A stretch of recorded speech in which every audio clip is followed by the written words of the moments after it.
الله وبركاته.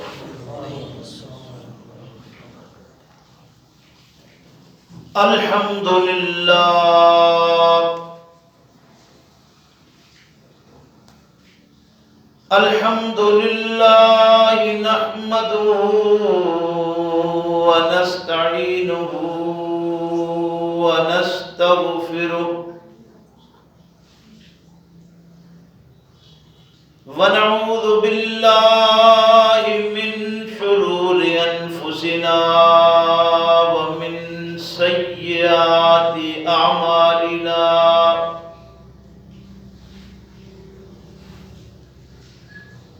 من يهده الله فلا مضل له ومن يضلله فلا هادي له ونشهد أن لا إله إلا الله وحده لا شريك له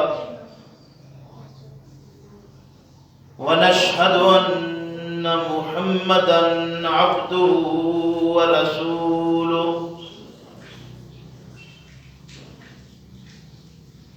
أما بعد فإن خير الحديث كتاب الله وخير الهدي هدي محمد صلى الله عليه وسلم وشر الأمور محدثاتها وكل محدثة بدعة وكل بدعة ضلالة وكل ضلالة في النار.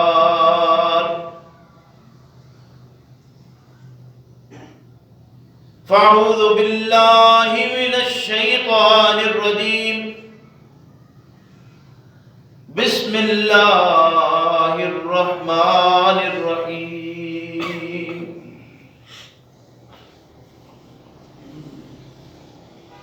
إنما الصدقات للفقراء والمساكين والعاملين عليها والمؤلفة قلوبهم وفي الرقاب والغارمين وفي سبيل الله وابن السبيل فريضة من الله واللہ علیم حکیم.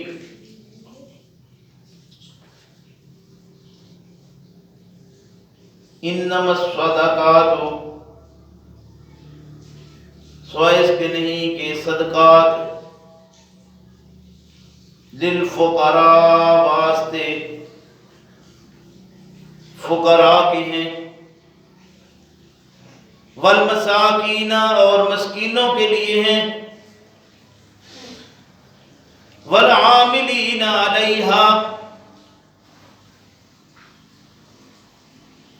اور ان لوگوں کے لیے ہیں جو ان صدقات کے مال پر عمل کرنے والے ہیں، اس کی وصولی کرنے والے، تقسیم کرنے والے ہیں. والمؤلفۃ قلوبہم اور الفت دلانے کے لیے لوگوں کے دلوں میں، تالیف قلوب کے لیے کہ لوگ یہ مال لے کر دین کی طرف رغبت کریں. وفی الرقاب اور غلاموں کو آزاد کرانے کے لیے، والغارمین اور مقروضوں کے لیے، وفی سبیل اللہ اور اللہ کے راستے میں خرچ کرنے کے لیے، وابن السبیل اور مسافروں کے لیے. فریضۃ من اللہ لازم کی گئی ہے، مقرر کی گئی ہے اللہ کی طرف سے. واللہ علیم حکیم، اور اللہ علم والا بھی ہے اور حکمت والا بھی۔ سبحان ربک رب العزت عما یصفون وسلام علی المرسلین والحمد للہ رب العالمین۔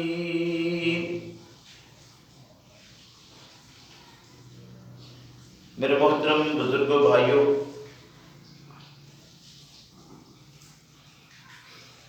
سورہ العنکبوت ہماری جاری تھی جمعۃ المبارک میں، لیکن ہمارے کچھ ساتھیوں کے اصرار پر کہ صدقے کے متعلق کچھ بیان کیا جائے،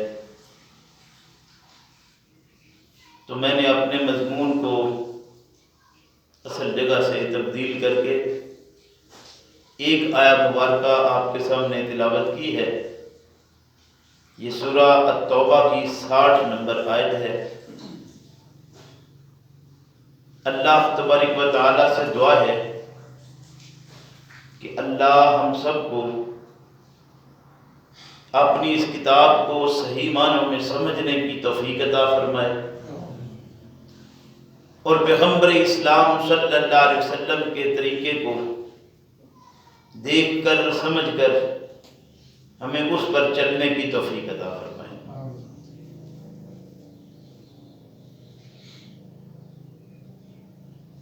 ایک بات ذرا تفہیم والی ہیں، کچھ باتیں ذرا خیال رکھنا ہے اس کی طرف۔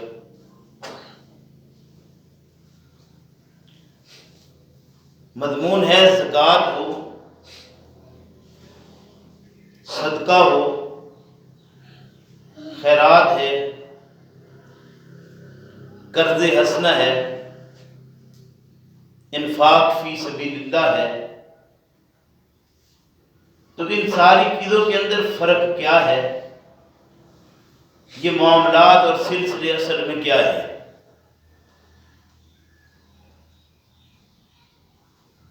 یہ بات یاد رکھیے کہ اسلام کی نظر میں ان ساری چیزوں کی روح ایک ہے۔ زکوٰۃ ہو، صدقہ یا خیرات ہو، قرض حسنہ ہو یا انفاق فی سبیل اللہ ہو، تو ان ساری چیزوں کا مقصد، ان ساری چیزوں کی روح ایک ہے۔ وہ یہ ہے کہ مسلم معاشرہ کے تمام افراد وہ کمائیں اپنے لحاظ سے الگ الگ،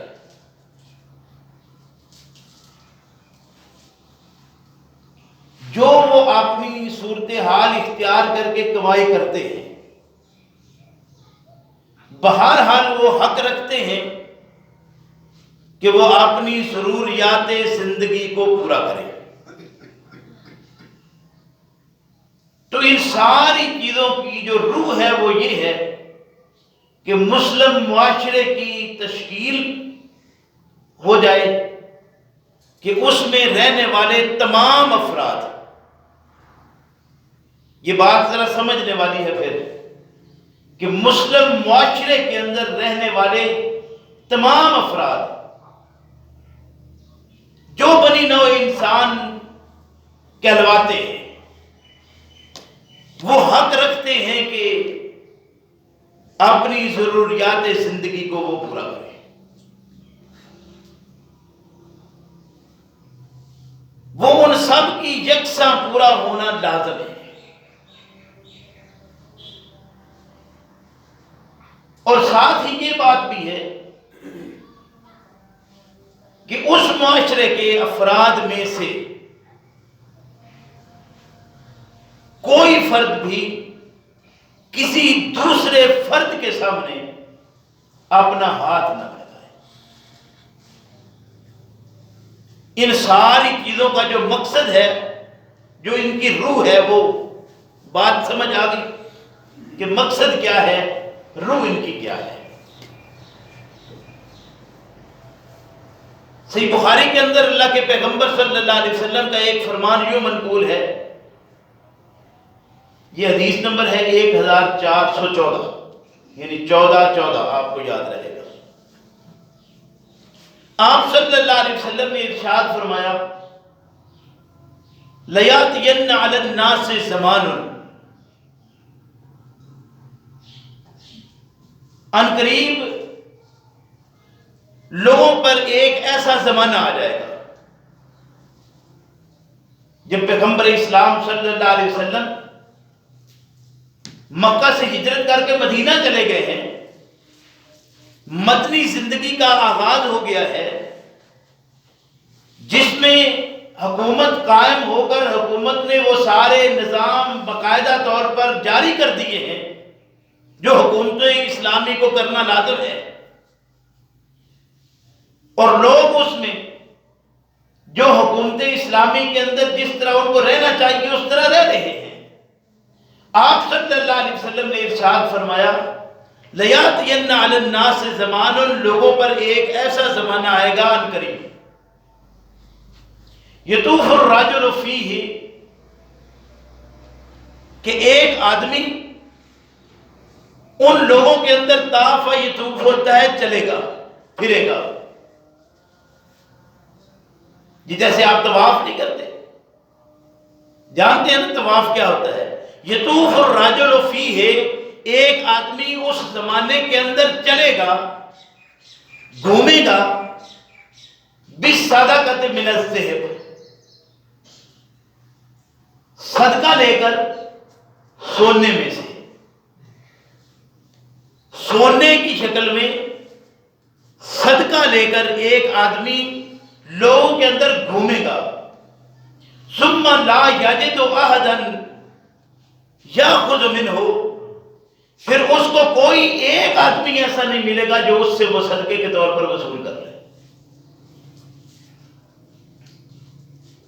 گویا زکوٰۃ، صدقات، خیرات، قرض حسنہ، انفاق فی سبیل اللہ، ان ساری چیزوں کا جو مقصد ہے، جو ان کی روح ہے، وہ واضح ہو گئی کہ روح کیا ہے، کہ ایک آدمی صدقہ لے کر دینے کے لیے گھومے کہ یار کوئی ضرورت مند ہے تو وہ لے لے، تو زمانے میں اس کو کوئی آدمی نہ ملے جو صدقہ لینے والا ہو۔ اب ذرا اس زمانے کو دیکھیے کہ صورتحال کیا ہے۔ ابھی چند سال گزرے ہیں کہ مکہ سے ہجرت کر کے مہاجرین کی ایک کثیر تعداد ہے جو مدینہ طیبہ کے اندر آئی ہے۔ جو ہجرت کر کے آئے وہ ساتھ کیا لاتا ہے؟ ظاہر ہے کہ ان سب کی ضروریات زندگی تو ہے نا، ابھی وہ پاس بھی ابھی خاص کچھ نہیں جو لے کر آئے ہیں، اوپر سے آتے ہی ابھی تھوڑا ہی وقت گزرا ہے کہ ان مکے والوں نے پھر وہ چھیڑ چھاڑ شروع کر دی۔ نتیجتاً پیغمبر اسلام صلی اللہ علیہ وسلم اور آپ کے ساتھیوں کو دفاع کرتے ہوئے اپنی دفاعی صورتحال کو یوں آپ صلی اللہ علیہ وسلم نے کام کیا کہ یہ جنگوں والا سلسلہ شروع ہو گیا۔ جب میدان جنگ قائم ہوں تو مال اور افراد، وقت، ہر چیز خرچ ہوتی ہے۔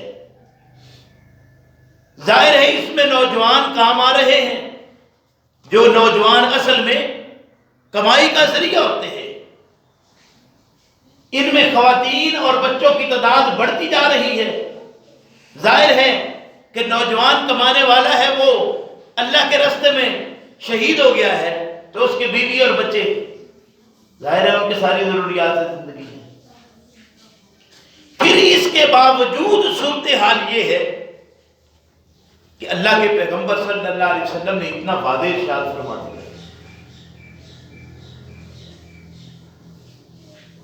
اصل چیز کیا تھی؟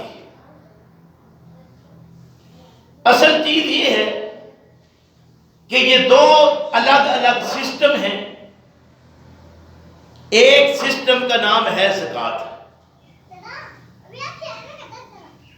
یہ آیت مبارکہ جو میں نے آپ کے سامنے تلاوت کی ہے سورہ توبہ کی 60 نمبر آیت، اس کا آغاز کیا گیا انما الصدقات. یہ صدقہ اس کو کہا گیا ہے، صدقات کی بات ہے. اور آخر اس کا ہو رہا ہے فریضۃ من اللہ، جو اللہ کی طرف سے فرض ہے، لازم ہے. اب یہ بات بھی سمجھ آ گئی کہ صدقے کی قسموں میں یہ ساری قسمیں موجود ہیں. زکوٰۃ ہو، صدقہ بذات خود ہو، خیرات ہو، قرض حسنہ ہو، انفاق فی سبیل اللہ ہو، تو یہ ساری چیزیں صدقے کے اندر موجود ہیں. اب اس سسٹم میں جب جائیں گے تو پہلی بات جو میں عرض کر رہا ہوں کہ سسٹم میں ایک چیز ہے جس کا نام زکوٰۃ ہے. زکوٰۃ کے متعلق اللہ رب کریم نے ایک بات واضح طور پر ارشاد فرما دی. آپ یہ بات سمجھ لیجئے کہ یہ جنہیں ہم ارکان اسلام کہتے ہیں نا، یہ بنیادیں ہیں اصل میں، اور یہ وہ چیزیں ہیں جو پیچھے سے آئی ہوئی ہیں. یعنی نماز بھی گزشتہ قوموں میں موجود تھی، ایسے ہی زکوٰۃ بھی گزشتہ قوموں میں موجود تھی. تو جو چیز پیچھے سے چلتی آ رہی ہو اس کے لیے اشارہ کافی ہوتا ہے، اس کی وضاحت کی ضرورت نہیں ہوتی، کیونکہ پیچھے سے آ رہی ایک بات ہے. سارے ایک بات کو جانتے ہیں تو وہاں ایک اشارہ دے دیا جائے گا. اور قرآن کریم نے نماز اور زکوٰۃ کو اکٹھا بارہا بیان کیا ہے کئی ایک مقام پر. اب ایک مقام پر اللہ رب کریم نے اس زکوٰۃ کے متعلق یوں ارشاد فرمایا الذین ان مکناہم فی الارض. یہ 22 نمبر سورت ہے اور 41 نمبر آیت ہے، آپ گھر جا کر اس کو ضرور دیکھیے. الذین ان مکناہم فی الارض، یہ بات ہو رہی تھی زکوٰۃ کی. تو زکوٰۃ ایک ایسا نظام ہے جو حکومت اسلامی پر لازم ہے کہ وہ جبراً اس کو وصول کرے گی، اور وصول کرنے کے بعد طریقہ کار کے مطابق اس کو خرچ کرے گی.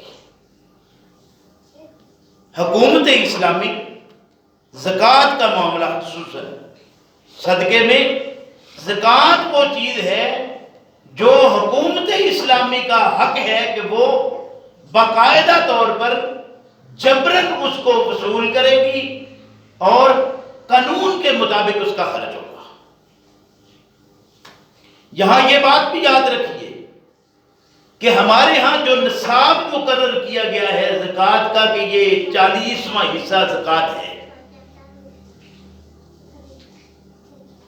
یہ ہمارے دینی بھائیوں کا شروع کیا ہوا ضرور ہے، اسلام کا دیا ہوا یہ نہیں ہے. یعنی اسلام نے زکوٰۃ کا نصاب مقرر نہیں کیا.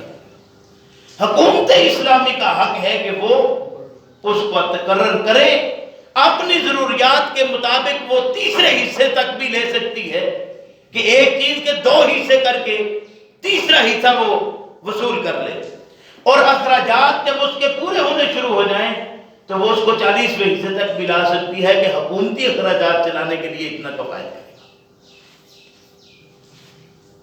یہ بات بڑی سمجھنے والی ہے، اللہ توفیق دے. ہے نکتے، لیکن نکتوں میں اگر کوئی خواہ ہجر لگانا چاہے تو اس کی اپنی مرضی ہے. کتاب و سنت کی تعلیمات یہی ہے جو میں عرض کر رہا ہوں.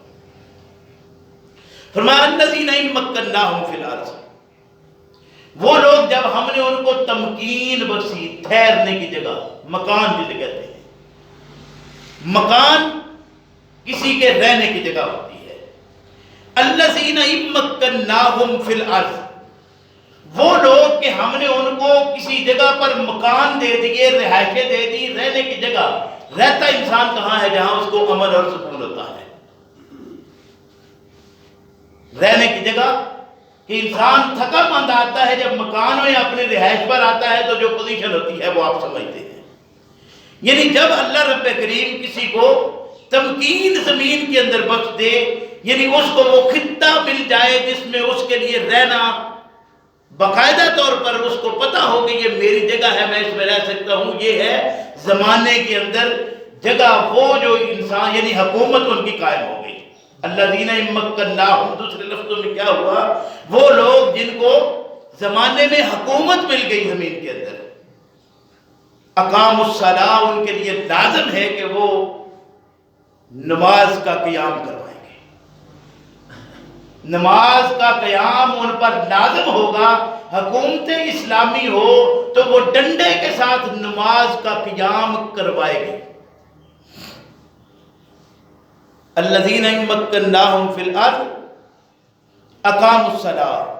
دوسری چیز فرمایا آتوا الزکاۃ، وہ لازم ہے کہ زکوٰۃ کو ادا کروانے پر مجبور کریں گے۔ وَأَمَرُوا بِالْمَعْرُوفِ، حکومت اسلامی ہو تو لازم ہوگا کہ وہ امر بالمعروف کرے، نیکیوں کی طرف، معروف کاموں کی طرف، اچھے کاموں کی طرف ترغیب دے۔ وَنَهُوا عَنِ الْمُنکَرِ، اور منکرات سے وہ ڈنڈے کے زور سے روکے۔ گویا اس آیا مبارکہ میں 4 کام ہیں حکومت اسلامی کے۔ نماز کا قیام حکومت اسلامی پر لازم ہے۔ اگر کوئی حکومت نماز کا قیام خود نہیں کروا رہی، اور نماز کا قیام یہ صرف مساجد میں آنا نہیں ہے، جو زمانے میں نماز کا مقصد ہے وہ بھی پورا کروانا ہے۔ اگر کوئی حکومت نماز کا قیام نہیں کروا رہی تو وہ حکومت اسلامی کہلوانے کا حق نہیں رکھتی۔ زکوٰۃ وصول کرنا حکومت اسلامی کا حق ہے، لازم ہے۔ اگر کوئی حکومت زکوٰۃ کا باقاعدہ نظام بنا کر زکوٰۃ وصول نہیں کرتی تو وہ حکومت اسلامی حکومت کہلوانے کا حق نہیں رکھتی۔ اور تیسری چیز امر بالمعروف ہے، چوتھی چیز نہی عن المنکر ہے۔ چاروں کام حکومت اسلامی کے لیے لازم ہیں، اور اس وقت حکومت اسلامی کے نام پر جو قائم ہے، جسے اسلام کا قلعہ کہتے ہو، اس قلعے کے اندر کوئی حکومت ایسی جس نے یہ 4 کام کیے ہو باقاعدگی کے ساتھ، ابتدا 47 سے لے کر آج تک، تو آپ اسے حکومت اسلامی کہہ سکتے ہیں۔ نہیں تو یہ میں منہ کیوں کھولوں، آپ خود فیصلہ کر لیں کہ یہ اللہ کی کتاب کیا کہتی ہے۔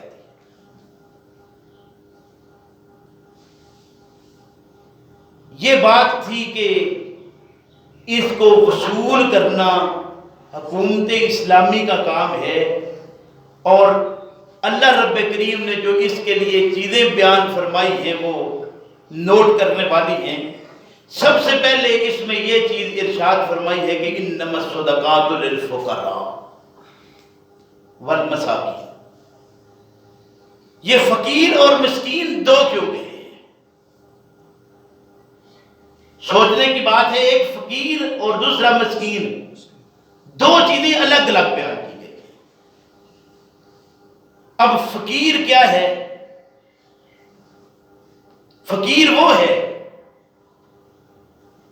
کہ جو انسان اپنی ضروریات زندگی کو پورا کرنے کے لیے دوسروں کے سامنے سوال کر لیتا ہے۔ فقر و فاقہ کی نوبت ہے، اور دوسروں سے وہ اپنی بات کو سامنے رکھ دیتا ہے کہ میری یہ ضرورت ہے، اسے پورا کرے، وہ فقیر کہلاتا ہے۔ جب اللہ رب کریم نے حکم دیا نا کہ مال لوگوں سے وصول کرنے کا، تو اس وقت انہوں نے یہی کہا تھا کہ اللہ فقیر ونحن اغنیاء، کہ اللہ نے مال طلب کیا ہے تو اللہ فقیر ہو گیا ہے. یعنی فقیر وہ جو ضرورت پڑنے پر لوگوں سے مال وصول کرنے کے لیے سوال کر لے، وہ فقیر کہلاتا ہے. اور مسکین کون ہے؟ مسکین کی تعریف پیغمبر اسلام صلی اللہ علیہ وسلم نے یوں ارشاد فرمائی ہے، فرمایا کہ وہ آدمی ہے جس کی ضروریات ہیں پوری نہیں ہو رہی، لیکن اس نے اپنا حلیہ، اپنا سلسلہ ایسا بنا رکھا ہے کہ نہ وہ لوگوں سے سوال کرتا ہے، نہ لوگوں کے پاس جا کر انہیں بتاتا ہے کہ میرے یہ معاملات ہیں تو ان کا کچھ خیال کرنا ہے. لوگوں سے جا کر وہ بات نہیں کرتا. اللہ کے پیغمبر صلی اللہ علیہ وسلم نے جہاں یہ ارشاد فرمایا، ساتھ یہ ایک آیا مبارکہ کا حصہ وہاں پر پیغمبر صلی اللہ علیہ وسلم نے فرمایا یحسبہم الجاہل اغنیاء، لوگ ان کو یوں گمان کرتے ہیں یہ جاہل کا ہے جو علم والا نہیں ہے، یعنی جو اس کے متعلق سمجھتا نہیں. معاشرے میں افراد جو عزیز قریب کے ہوتے ہیں وہ جانتے ہوتے ہیں، لیکن عام معاشرے کے افراد جو اس کو جاننے والے عام معاشرے میں نہیں ہیں، جن کو وہ صرف ظاہری لحاظ سے نظر آتا ہے، کبھی ہفتے بعد، کبھی 2 4 10 دن کے بعد کبھی وہ سامنے آتا ہے، پتہ چلتا ہے یار سفید لباس میں ماشاءاللہ رہتا ہے، خیر ہوگی، دھویا ہوا لباس ہوتا ہے، صاف ستھرا لباس پہنتا ہے، شکل و صورت سے. فرمایا یحسبہم الجاہل، جو علم والا نہیں ہے، جو اس کی حقیقت سے واقف نہیں ہے، وہ کیا خیال کرتا ہے اغنیاء کہ یہ ایک غنی آدمی ہے. یحسبہم الجاہل اغنیاء من التعفف، کہ وہ کسی سے ہر وقت آگے ہاتھ نہیں بڑھائے رکھتا. تعرفہم بسیماہم لا يسألون الناس الحافا. فرمایا کہ چہرہ اگر ان کا دیکھا جائے نا تو وہ چہرہ ان کا بتا رہا ہوتا ہے کہ اس کے حالات کیا ہے. اندر کوئی دیکھے نا، اس کے کوئی جھانکنا چاہے تو اس کو پتا چلتا ہے کہ اس کی پوزیشن کیا ہے. لا یسألون الناس الحافا، لوگوں سے وہ چمٹ چمٹ کر سوال نہیں کرتا کہ بھئی میرا کچھ خیال کرو، میرا کچھ خیال کرو. گویا اللہ کے پیغمبر صلی اللہ علیہ وسلم نے مسکین کی تعریف کیا ہے. فرمایا کہ انما الصدقات للفقراء والمساکین والعاملین علیہا. اب وہ لوگ بھی اس مال کو کھا سکتے ہیں زکوٰۃ کے کو جو اس پر عمل کرنے والے ہیں. گویا وہ جو مال وصول کرنے والے لوگ ہیں، حکومتی وہ کارندے، ان کی تنخواہیں اس میں سے نکل سکتی ہیں. یعنی حکومت اپنے ان لوگوں کی تنخواہیں اس میں سے نکال سکتی ہے جو اس پر کام کرنے والے ہیں. تیسری چیز کیا ہے؟ پہلے فقیر اور مسکین دو لوگوں کو دیکھنے کے بعد اب وہ لوگ جو اس پر کام کرنے والے ہیں، یہ نہیں کہ وہ مال اکٹھا کر کے لائے اور خود بھوکے مر رہے. کیوں؟ اگر صحیح معنی میں وہ انسان ہوئے تو خود تو وہ کچھ لینے سے، وہاں سے وصول کرنے سے رہے. تو ظاہر ہے کہ اب اس سلسلے کو چلانے کے لیے کوئی صورت تو آگے قائم کرنا پڑے گی نا. تو حکومت اس کو جو بندہ قائم کرے گی اس کے جو اخراجات ہیں ان کو وہاں سے نکال سکتی ہے.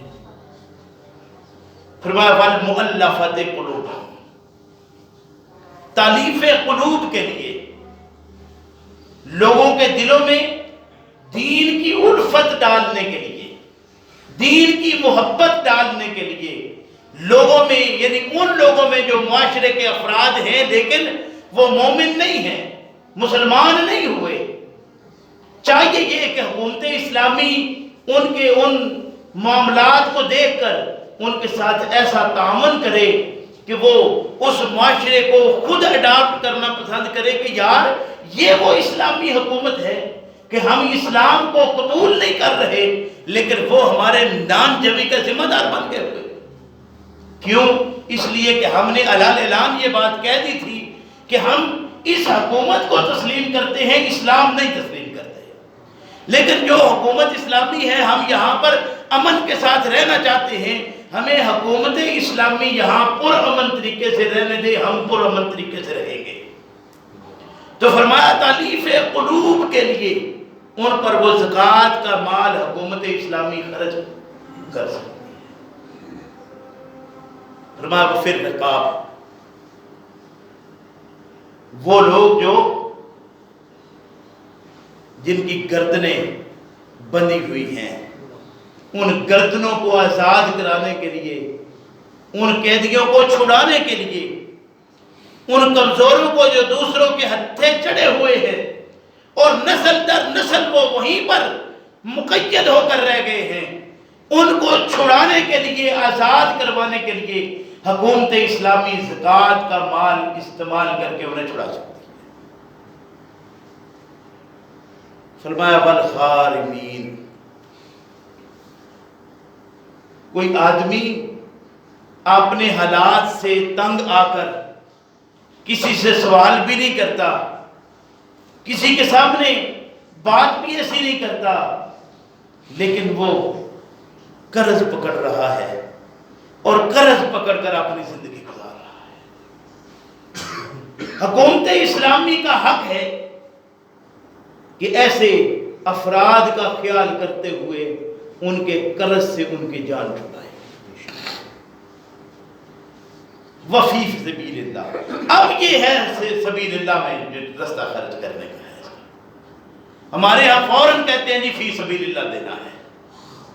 یہ فی سبیل اللہ یہاں آیا ہے جب فقیر، مسکین، عاملین علیہا، مؤلفۃ قلوب، رقاب فر رقاب، غارمین، یہ ساری چیزیں مکمل ہو گئیں، اس کے بعد فرمایا وفی سبیل اللہ، اب یہ فی سبیل اللہ خرچ کیا جا سکتا ہے۔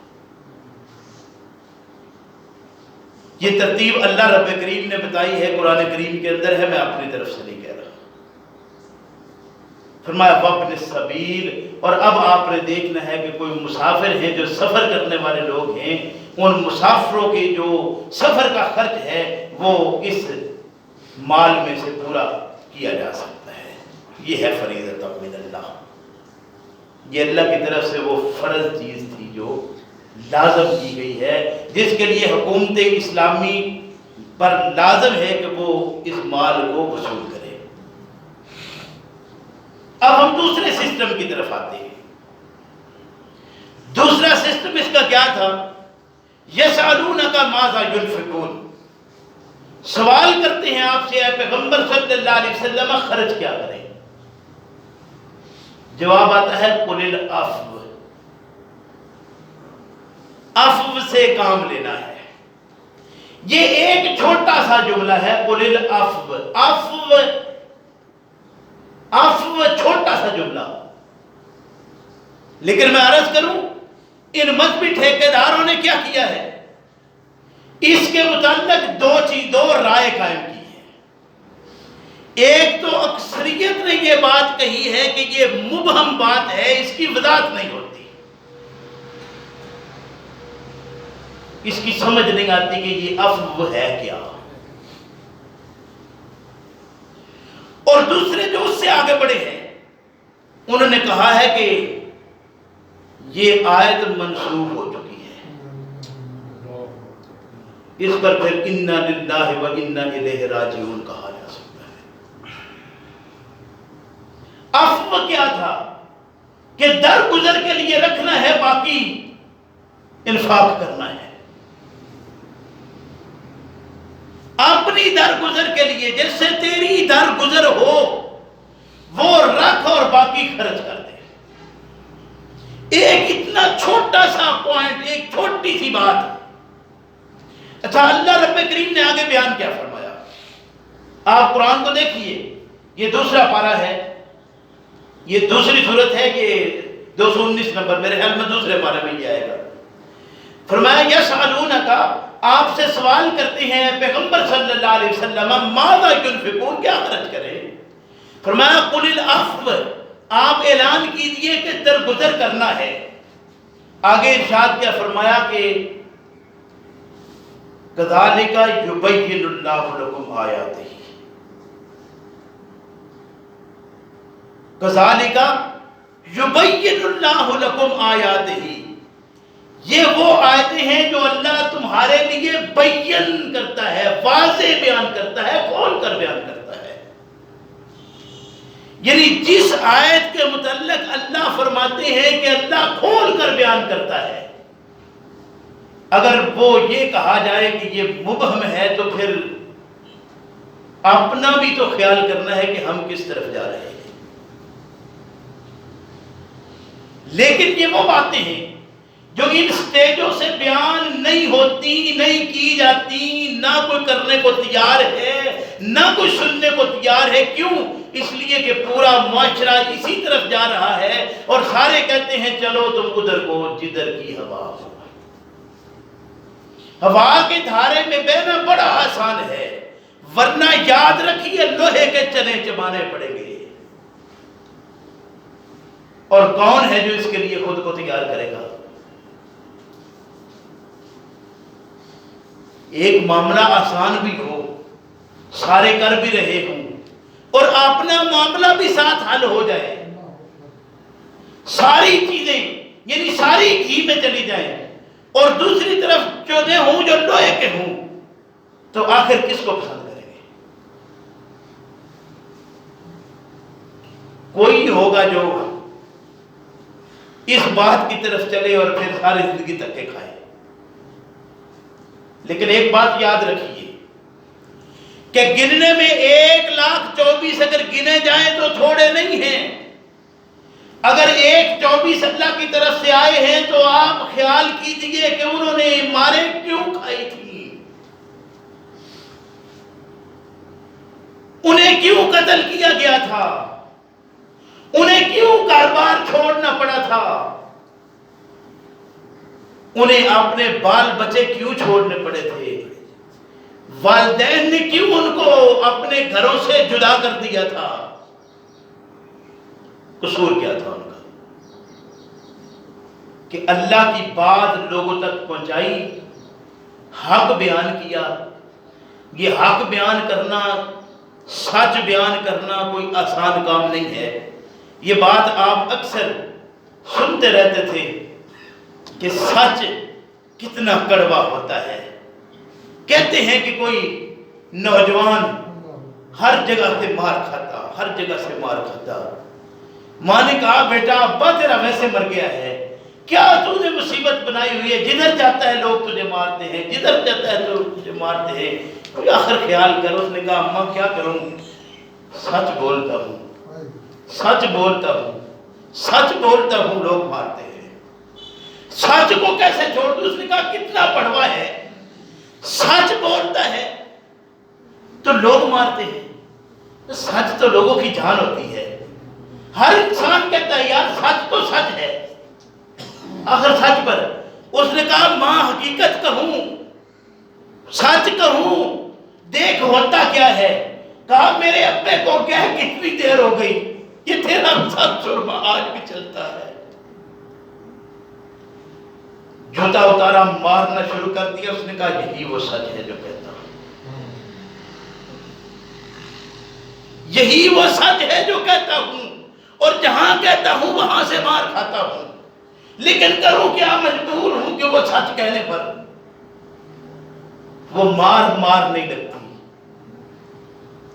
وہ انبیاء کا طریقہ نظر آتا ہے، لیکن سچ بہرحال سچ ہے.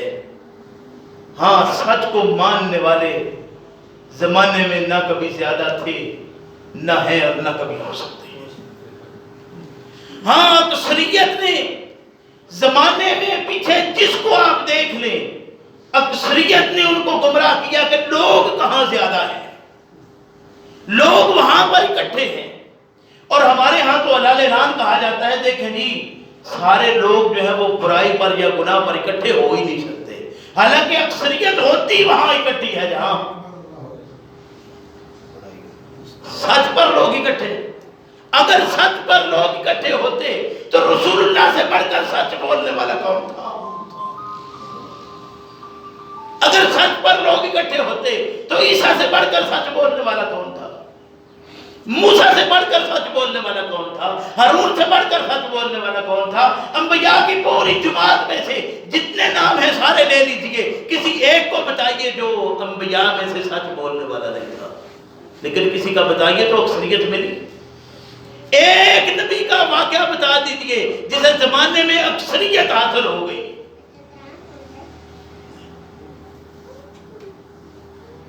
تو جب ایک کو بھی نہیں ملی تو چلو کوئی ایک کو ہی ملتی تو آپ اس کو کسی ایک لاکھویں حصے میں ہی لے جاتے کہ یار سچ والا معاملہ کہیں اکٹھا ہو سکتا ہے چاہے لاکھویں حصے پر نہ کرو۔ یعنی یہ اسلام کا دیا ہوا تصور ہی نہیں ہے، لیکن اسی بات کو سامنے گمراہ کیا ہے۔ لوگ کہتے ہیں دیکھیں بندہ تو ساتھ ہے کوئی، پاس تو بندہ بیٹھنے والا کوئی، غریب تو لوگ ہیں جو ساتھ بیٹھنے والے ہیں، ان کی پوزیشن کیا ہے، ان کے حالات کیا ہے، معاملات کیا ہے۔ تو میں عرض یہ کر رہا تھا کہ اب ان میں وہ چیزیں جو بیان کی گئی ہیں وہ صدقہ، یہ ہر طرح کی جو خیرات ہے، زکوٰۃ ہے، انفاق ہے، ہر چیز پر یہ بولا جا سکتا ہے لفظ، کیونکہ یہاں زکوٰۃ کے لیے بھی صدقے کا لفظ استعمال ہوا ہے۔ تو یہ ایک عام چیز ہے، یہ بات بھی یاد رکھنے کی ہے کہ یہ صدقہ کے بعد جو چیز ہے وہ خیرات ہے۔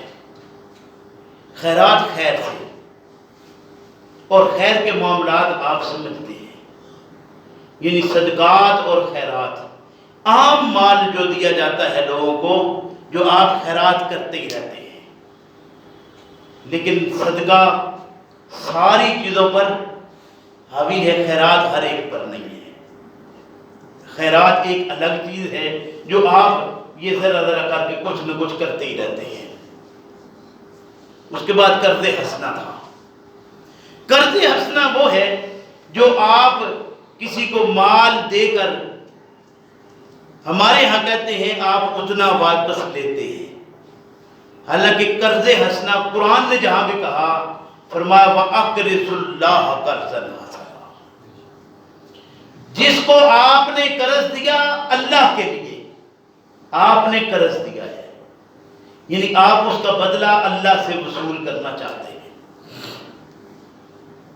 اور پھر اللہ اس کو واپس لوٹاتا ہے۔ فَيُضَاعِفَهُ أَضْعَافًا كَثِيرًا۔ ہمارے ہاں جو قرض حسنہ پر جو شرط لگائی گئی ہے وہ یہ ہے کہ جس پر اضافہ نہ لیا جائے، صرف اتنا مال دے کر واپس لیا جائے، قرض حسنہ ہوتا ہے۔ جبکہ اللہ ارشاد فرماتے ہیں کہ قرض حسنہ وہ ہے جو آپ نے اللہ کے لیے مال دیا ہے اور اللہ اس کو فَيُضَاعِفَهُ أَضْعَافًا كَثِيرًا، اللہ اس کو بڑھا چڑھا کر دیتا ہے تمہیں واپس۔ یہ دونوں چیزیں مخالف ہوئی یا نہیں؟ کہ آپ نے اللہ کے لیے مال دیا، اللہ تمہیں وہ بڑھا چڑھا کر واپس کرتا ہے، یہ قرض حسنہ ہے۔ لوگوں سے وہ اتنا ہی واپس لینا تھا، تو اس کی مثال میرے خیال میں پچھلے جمعہ یا اس سے پچھلے جمعہ میں دے چکا ہوں۔ اللہ توفیق دے کہ ہم ان باتوں کو ذرا سمجھ لیں۔ قرض حسنہ کے بعد ہے انفاق، اور انفاق ہے نفق سے۔ نفق کہتے ہیں سرنگ کو۔ سرنگ ہوتی ہے جو اس کے دو دھانے ہوتے ہیں، ادھر آیا ادھر نکل گیا، ادھر سے آیا ادھر نکل گیا۔ یہی وہ سوال تھا جو کیا گیا تھا، یسألونک ماذا ينفقون، سوال تھا انفاق کا کہ انفاق کرنا کیا ہے۔ تو انفاق کیا ہوا کہ مال آیا چلا گیا، روکا کتنا؟ قل العفو، ایک چھوٹا سا جواب دیا کہ جس پر تیری درگزر ہوتی ہے وہ روک لے، باقی دے دے۔ ابھی یہ پتہ نہیں 40واں حصہ ہے یا کیا صورتحال ہے اس کی۔ اللہ توفیق دے سمجھنے کی۔ انشاءاللہ ایک حدیث اس پر میں بیان کرتا ہوں۔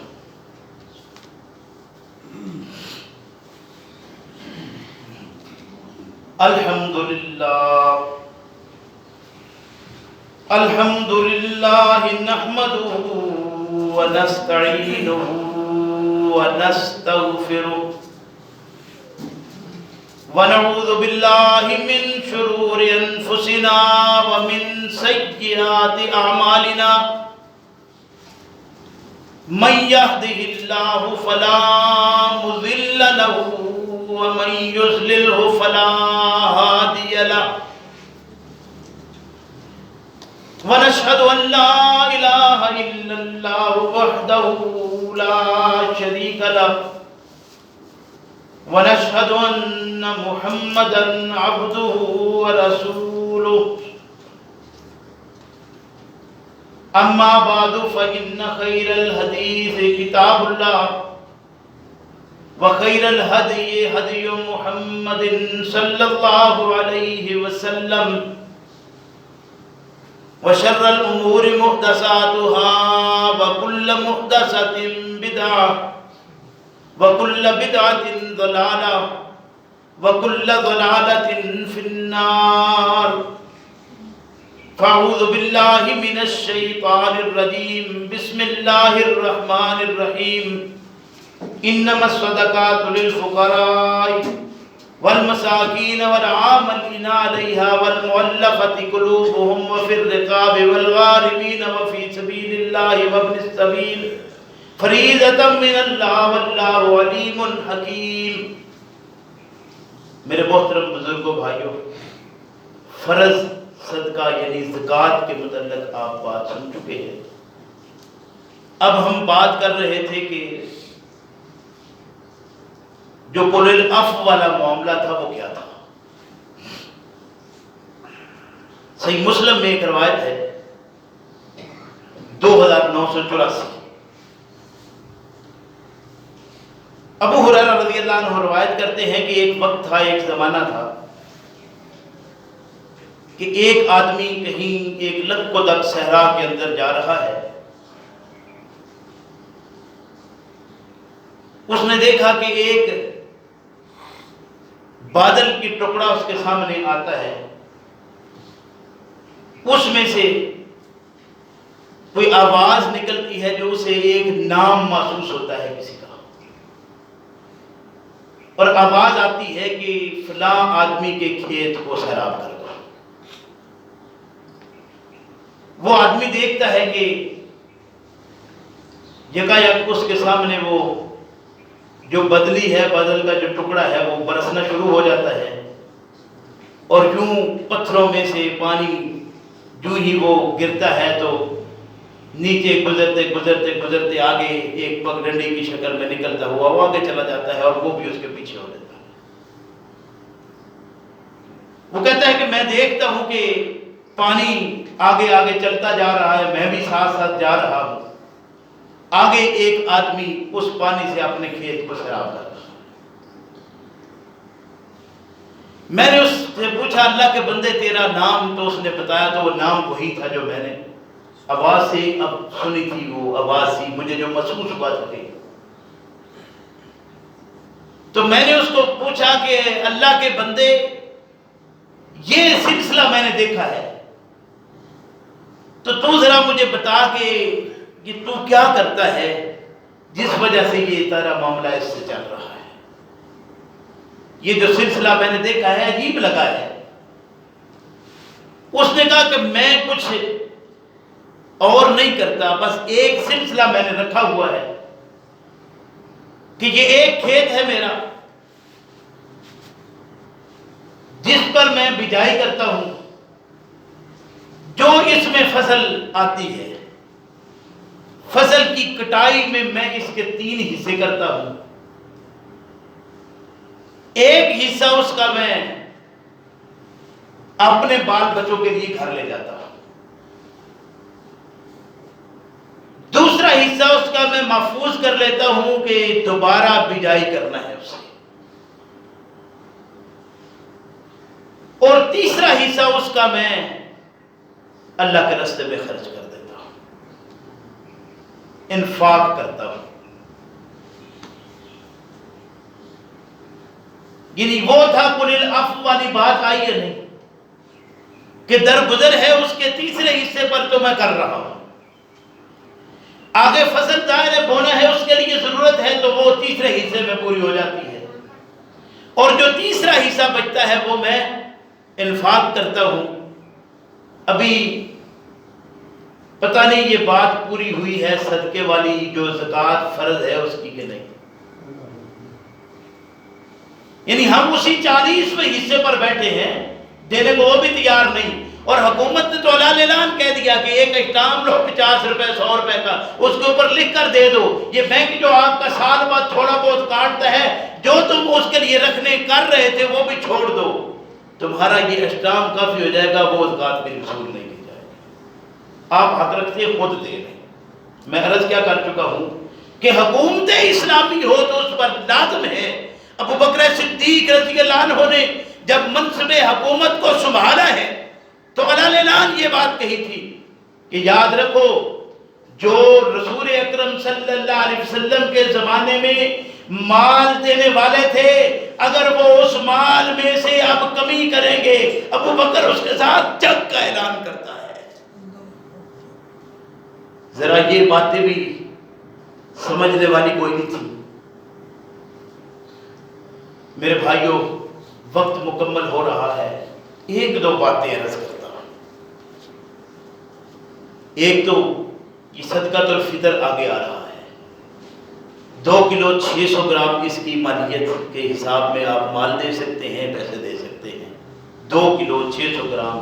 ہمارے ہاں گندم عام استعمال ہوتی ہے، آپ گندم دیں، پیسے دیں، لیکن عید کی چاند کو نظر آنے سے پہلے یہ ادا کرنا ہے. بڑے پر چھوٹے پر، اس وقت قریب آنے والا جو دنیا میں ہے اس پر، یعنی ہر ایک جان پر. جو آپ کے پاس ملازمین ہیں، جو آپ کے ہاں آ کر عید کرنے والے ہیں، ان سب کے حصے میں آپ نے 2 کلو 600 گرام کے حساب میں صدقۃ الفطر ادا کرنا. مالیت کے لحاظ سے آپ دیکھ لیں قریب کوئی 110-15 روپے کے حساب میں میرے خیال میں بن جائے گی. لیکن پھر بھی آپ اس کو دیکھ لیجیے آج کل کیا قیمت چل رہی ہے اس کی گندم کی. جو گندم کی قیمت ہے 2 کلو 600 گرام، یعنی 2.5 کلو سے تھوڑے زیادہ پیسے کر کے تو آپ کو دے دیں. اور غرباء مساکین میں ہر ایک کو جہاں آپ سمجھتے ہیں عزیز قریب میں دیں. اور ساتھ ہر وہ بندہ جو یہ مال وصول کرنے والا ہے اس کے پاس بھی، اگر پیغمبر صلی اللہ علیہ وسلم نے ارشاد فرمایا کہ اتنا ہے کہ وہ اس دن یعنی عید والے دن کو آسانی کے ساتھ گزار سکتا ہے، اگر اتنا کسی کے پاس ہو تو لازم ہے اس پر، چاہے اس نے وہ فطرانہ ہی لیا ہو، صدقۃ الفطر ہی لیا ہو، تو اس میں سے وہ خود بھی صدقۃ الفطر ادا کرے. یہ اتنی ضروری چیز ہے. ساتھ یہ بات بھی یاد رکھیے کہ یہ صدقۃ الفطر کی بات ہے، باقی بھی صدقات اور طرح کے ہیں، اپنے اپنے حساب میں اپنے اپنے سسٹم میں دیکھ کر ان کو ادا کرنا ہے. ایک بات بڑی تفہیم والی اور یاد رکھنے کی ہے کہ آپ پیغمبر اسلام صلی اللہ علیہ وسلم کا اپنا زمانہ، یہ میں چیلنج کے طور پر بات کرنا ہے، آپ 40ویں حصے پر بے شک رہیے. رسول اکرم صلی اللہ علیہ وسلم نے مدینہ طیبہ میں آ کر جب نظام قائم کیا تو اس نظام کے قیام کے بعد سے اپنی زندگی کے آخری ایام تک کوئی شخص ثابت کر دے کہ آپ صلی اللہ علیہ وسلم نے زکوٰۃ ادا کی. مال اتنا رکھا ہی نہیں پاس. ابو بکر صدیق کا زمانہ دیکھ لیجئے، عمر فاروق کا زمانہ دیکھ لیجئے، عثمان غنی کا زمانہ دیکھ لیجئے، یہ وہ تھے جو اونٹ اور گھوڑے بھر کر خزانے میں لانے والے تھے۔ علی المرتضیٰ کا زمانہ دیکھ لیجئے، نام لینا دین کا بڑا آسان ہے، لیکن یہ تصور قائم کر لینا کہ مجھے مر جانا ہے، میں جو سنبھال کر رکھا ہے اس کا حساب دے، میں اپنا حساب کیسے دے پاؤں گا؟ میرے بھائی، وقت ختم ہے، بات بڑی تفہیم والی ہے، اللہ توفیق دے۔ اللہ کے پیغمبر صلی اللہ علیہ وسلم کا فرمان فرمایا کہ ایک عورت کے ہاں آپ صلی اللہ علیہ وسلم نے دیکھا کہ اس نے ایک کڑا پہنا ہوا، کنگن پہنا ہوا ہے۔ آپ کہتے ہیں کہ وہ 7 تولے 52.5 تولے نصاب جو مقرر کرنے والے ہو، یہ روایات کبھی نہیں پڑھی کہ ایک کے ہاتھ میں کنگن دیکھا، پوچھا کہ اس کی زکوٰۃ ادا کرتی ہو؟ فرمایا کہ تم چاہتی ہو کہ قیامت میں اللہ تجھے آگ کا کنگن پہنا دے؟ یہ کنگن بھی آپ کہو گے کہ شاید بہت بڑا وزنی ہوگا۔ اللہ کے پیغمبر صلی اللہ علیہ وسلم کی طرف جو روایات جاتی ہیں ان میں یہ بھی ہے کہ ایک نے انگوٹھی پہنی ہوئی تھی، کتنا وزن ہوگا اس کا؟ پوچھا کہ اس پر زکوٰۃ دیتی ہو؟ اللہ کے بندو، جو پاس ہے اس میں سے جتنا ممکن ہے خرچ کر لو۔ یہ رمضان المبارک ہے، اس میں یہ باتیں تفہیم والی اور سمجھنے والی ہیں۔ یہ وہ پاشا پاشا باتیں میں بار بار عرض کرتا ہوں کہ نہ سننی پسند ہے نہ کرنا پسند ہے، کیونکہ میں کروں گا تو آپ ڈنڈے ماریں گے، میرا پیٹ ختم، اور آپ سنیں گے تو آپ کو اپنے پاس سے وہ نکالنا پڑے گا جو کام بڑا مشکل ہے۔ یاد رکھیے کہ ہم ایک ایک کر کے جا رہے ہیں، جب جاتے ہیں تو خالی ہاتھ جاتے ہیں، کوئی چیز ساتھ نہیں ہوتی۔ جب ساتھ کوئی نہیں ہوتی تسلیم ہے، تو یاد رکھیے کہ یہ کہیں ایسا نہ ہو یوم یحمى علیہا فی نار جہنم فتقوی بہا جباہہم وجنوبہم وظہورہم ھذا ما کنزتم لانفسکم۔ یہ ہے جو تم نے اپنی جان کے لیے، اپنے نفس کے لیے خزانہ کیا تھا۔ اللہ محفوظ فرمائے کہ ہم کوئی ایسا خزانہ نہ اپنے لیے کر لیں کل وبال بن جائے ہماری جان کے لیے۔ ربنا لا تزغ قلوبنا بعد إذ هديتنا وهب لنا من لدنك رحمة إنك